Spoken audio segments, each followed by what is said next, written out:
Welcome to Ravens Over. Please go to my channel, also notification bell.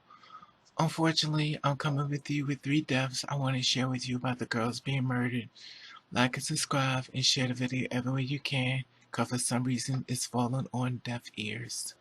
Rest in peace. I created this channel for people with different support those who support you. There's a PayPal on top. People remember one thing, there are a lot of times people can't send in the truth, but you find one that does support them. Make sure they do not fall within a marginalized community as not being in existence.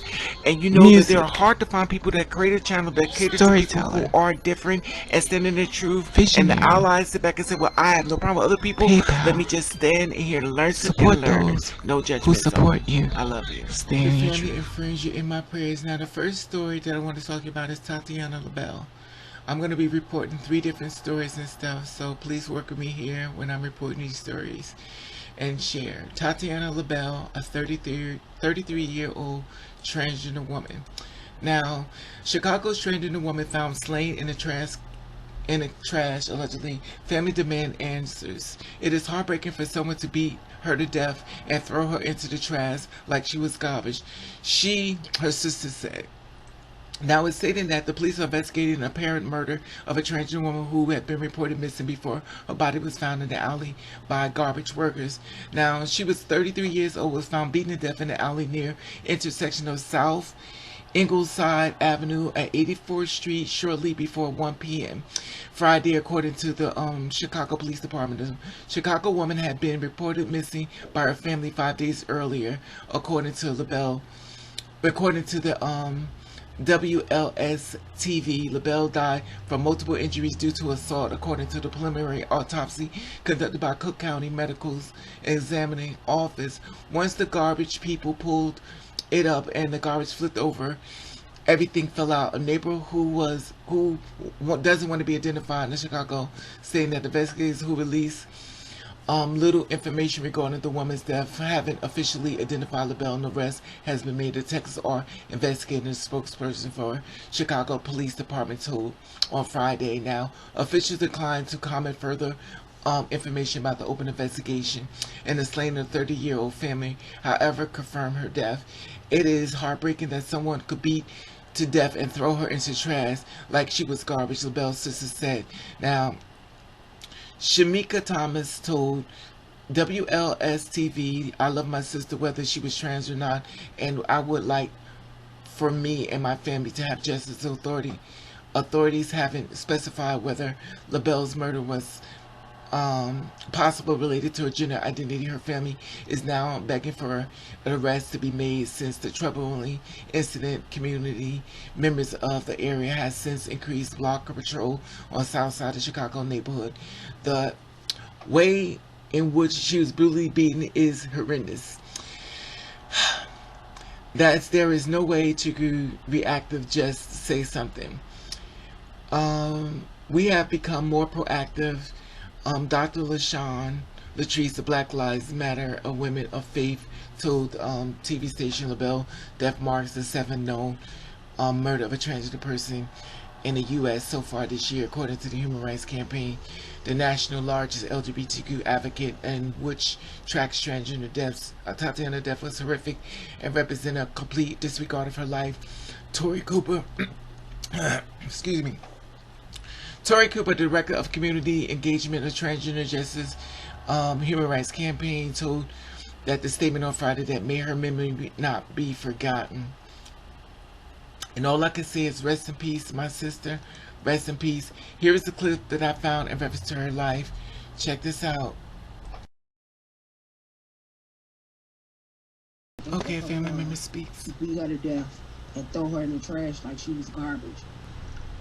Okay. Any additional information related to Labelle's unsolved murder is urged to contact Chicago Police Department Areas 2 Homicide Detective 312-747-8271, or you can submit an online anonymous tip. Let's help bring her killer to justice. Rest in peace, my sister Labelle. Rest in peace. And please share the video everywhere you can. Like I said before, it'll fall on deaf ears if we don't help. And all I can say is rest in peace, my sister. Rest in peace. Now I want to go to the next story. Now I want to talk about another woman. Her name was Elise Mallory. She was only 31 years old, but she's a missing woman, a trans activist. Her body was recovered in Lake Michigan. Now the story being reported as of March the 19th, 2022. Of course, today is March the 29th, 2022. Now the body of a woman found in Lake Michigan on Thursday has been identified on Saturday a missing woman as transgender right advocate Elise Mallory. Mallory was 31 years old, reported missing on March 11th, according to the police. She last had a contact with the family 2 days earlier, and police said that she was last seen on 700 block on Hitman Avenue. Her car was found late Tuesday afternoon in the city parking lot on Hitman Avenue on South Boulevard, according to police, who couldn't further comment any further. Now, the day she was reported missing, the family and friends gathered up search in Rogers Park near border of Evanston, according to the Howard Red Line stop after her family said that she got a tip till she was last seen in the area with two men. Now, the police said that police said that she was last seen near her apartment in Evanston, not far from the border of Roger Park, and her car was found in the parking lot a few blocks away on Tuesday with no indication where she may be. Now, while her apartment had been left unlocked, police said that they have found nothing at her home or a car that would indicate a foul play. Now, the signs calling that Mallory's safe return as posts around the town despite the tragic end of the day-long search. Her body was recovered along with the lakefront on 500 block of Sheridan Square near Garden Park in Evanston around 4:30 p.m. Saturday, according to police. He said that the lakes first, but he saw the lakes first, but he said that he was pretty shocked, and I think he was stunned into silence for a few couple of days and said so basically when he allegedly when the cop found that he became shocked and stuff, and he saw the legs and stuff inside of her body inside of Lake Michigan, allegedly. Now, said the 19-year-old and her grandson was back at home in Switzerland, were walking with their friends, and the last day in the States when they found the body. So allegedly, Ruth and her grandson basically found the body when they were walking, and it was from Switzerland. They were walking with a friend the last days in the state when they found her body. Her head was eventually face down in the water, and I know Thurston told me that she had socks on. So basically, the grandson said that she had socks on allegedly, and her grandson said he couldn't understand that because he was also sort of going through it in his mind and didn't think it was a drowning. He thought maybe someone pushed her in and maybe she accidentally fell in. So that's the grandson basically allegedly stating in reference to the storyline of how the body was found, which is devastating within itself. A 19-year-old finding a body, that is a lot. A woman who advocated for transgender rights is being remembered by her impact. Maria Haddon, 49th Ward, tweeted her condolences on Saturday, saying, "A part of my heart. I'm heartbroken to share Elise is no longer alive with us, and our community being to process her loss and grief. Elise Mallory, you will be missed terribly." Now, Alding woman Haddon, there is no easy way to say this, and she basically posted that on Twitter. "The loss of Elise Mallory is heartbreaking. My heart goes out to her and all the loved ones and stuff." So a lot of people basically gave their condolences to the family and the friends, which we're going right now. The Evanston Police Department says they are continuing with the investigation that asks anyone with information. Evanston Police Department Bureau at 847-866-5040. That's 847-866-5040. You could always leave a tip and you could kind of see something. Maybe you saw something. Maybe you saw her with them and you didn't know this is what was going on. So maybe you could be a tipster to bring whoever may have killed this girl brought to justice. And the family and friends, you're in my prayers. And rest in peace, my sister. Rest in peace. I have a third girl that was murdered. and I want to share her story with you. Her name is Paloma Vasquez, and she was only 29 years old. And I want to share the story about her. A trans immigrant, Paloma, fled Latin America to avoid violence. She was shot to death in her Austin apartment. Forgive me if I'm butchering these names. Now, this story is being reported as of March the 8th, 2022. Now, Paloma left Latin America in search of a better life, particularly to avoid violence. She was 29 years old, and countless news reports show was especially the attacks on one in Honduras. She picked up and started a new life in Houston, Texas 6 months ago, all the searches of freedom and happiness. Tragically, she was murdered on Saturday on March the 5th, 2022, and found dead in her southwest Houston apartment by her boyfriend. Although her boyfriend found her just before 8 p.m., she seemed to have been killed early in that morning. Several gunshot wounds while in the apartment was found unlocked with no signs of forced entry, allegedly, according to the police. Now, in stating that while authorities are still investigating that caused the shooting, her friends have shed new light on the victim. One friend, Gia, told ABC 13 she had just moved into a new apartment and she was excited about decorating, and regarding the cause of the shooting, simply stated, "Whenever a trans person killed, they're killed just because they're trans." Allegedly, this is what she stated. And she continued that most trans women who are from here, Latin America, they are here because they're scared of being killed in their country, which is Paloma's case. Allegedly, that's what's being stated. Another friend stated that explains the outlet. There is a lot of transphobia in Latin America. They come with their refuge and to better their lives and to future here. Sadly, she could not live out her dream of living peacefully, worry-free in the U.S. and met tragic fate instead. She also said that a lot of girls have been killed inside of Texas. Now, what I want you to do is write down the number, because basically they're saying that the Houston police has no leads. They have no information in reference to that. Houston Police Department is investigating Paloma's death and currently has no leads. There may have been information and encourage to call the Houston Police Department Homicide Division at 713-308-3600 or Crime Stoppers at 713-222-TIPS. That's 713-222-TIPS or 713-300-3600. They have no leads. So if you know anything, you may have seen something. No one may not even know this girl has been murdered. So if you know anybody, share the video. And maybe people don't know, so basically they probably saw her with the person. Share the video where you can. The family and friends, you're in my prayers. I also have another one, basically been killed in March. Her name is Katherine Newhouse. She was only 19 years old. And this story being reported as of March the 20th, 2022. So allegedly, this story is even more horrific. A son reacts to after a Cherokee County dad kills his daughter before shooting himself, allegedly. Chris Newhouse called in the tragic consumption of mental health issues. So allegedly, he's stating that the sister had mental health issues. This story is being reported of Canton, Georgia. Now, Chris, a brother, said that he woke up from a nap on Saturday evening from a bunch of mixed calls, texts, and life-changing voicemail from his mom. Now, I got the voicemail from my mom, who said, "Your dad killed your sister and then killed himself," said Newhart in an exclusive interview back on a news station.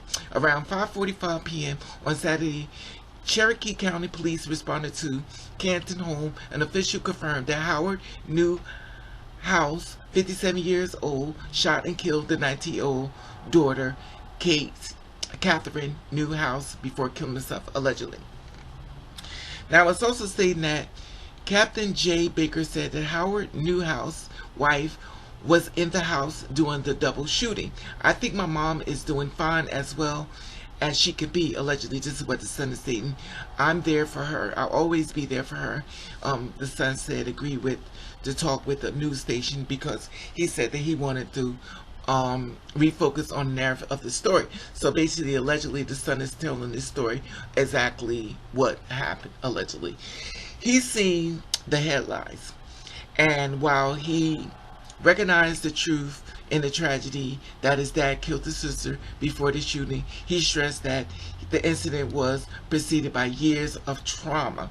The tragedy circulated all these different mental health issues and kind of compound lead in such a escalated situation that led to that it shouldn't have happened, but it happened, the son said. Newhouse explained that how his sister was a transgender woman who suffered from years of psychological disorders. And it's also stated that he pointed to that when his sister was released from an inpatient mental institution before the pandemic started as a significant trigger to the issues at home, allegedly. Whenever they pushed her out of the mental institution and focused on her coming back into the home, that's when everything really brought a lot of stress and tension upon the family. That's when a lot of stressful stuff started happening, said the brother, a senior of of Georgia Tech. In March 2020, Clayton County officially issued a Maddie call to Kate, the sister, a month 2 years of the day of her death after she had ran away from Jonesboro home where she last was seen. At that, Chris confirmed his sister, Kate, Katherine Newhouse, referred to Maddie in the Maddie call. Now, neighbors told the news station that the police were called out to the home on Bridge Mill Avenue multiple times over the last few years after her experiences a mental health episode. Now, seriously screaming, hollering, physical violence, said the brother, describing that the episodes often look like she's 19, she can be hurt my family now. There are not tantrums that would happen very frequently, he said. Police said investigations are still open and have not provided a motive behind the double shooting. It's a murder-suicide. So allegedly, the father killed himself and the daughter, he killed his daughter allegedly, and then he killed himself. It's like a murder-suicide. I thought that Kate, this is what he called his sister Kate, because that's why I was like, is her name Kate or is Catherine? But he calls his sister Kate. And living up there, I'm burdened from all the mental institution issues right now, said Chris. Chris said that he went to lunch with his dad and his sister early on that Saturday. There were any signs of looming violence. He said that his dad helped him with his car, and the three of them got milkshakes before he went to Georgia Tech to take a nap. He's not going to be able to see me graduate. So Chris is referring back to his father, not going to be able to watch him graduate or anything like that, but I know he's going to be there. So basically, allegedly, he's saying that his father is going to be there in spirit, said Chris, and set on the graduate from Georgia Tech in 6 weeks. He said that while he is heartbroken over his dad and his sister's death, he's at peace. I'm at peace with what happened because I know my dad and my sister are both in a better place right now. So allegedly, this is what the brother is stating in reference to this tragic ending of his sister and his father. And the family, you're in my prayers. And for the brother, Chris, God bless you, and the mother, and the rest of the family, because I know they're going through it right now. And my heart goes out to them.